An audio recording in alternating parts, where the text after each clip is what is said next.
Hi friends, good morning. সকালবেলা উঠে তুলসী চা খেতে কে কে পছন্দ করো?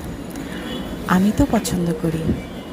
তুলসী চা বানিয়ে এটা গরম গরম খেয়ে নেবে, দেখবে শরীরটা কত ভালো লাগবে, শরীরটা ভীষণ হালকা লাগবে।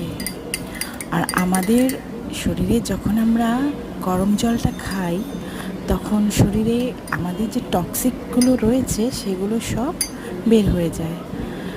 আমাদের শরীরটা ভীষণ ভালো লাগে, শরীরের জন্য খুব উপকারী।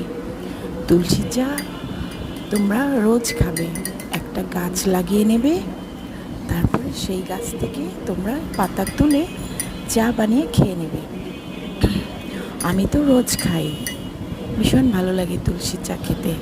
আমি যখন খাই, খাওয়ার পরে এত হালকা লাগে শরীরটা, মানে আমাদের বডিতে সেই যে তুলসী চা আমাদের শরীরে খুব এফেক্ট করে, আমরা অনেক হালকা অনুভব করি।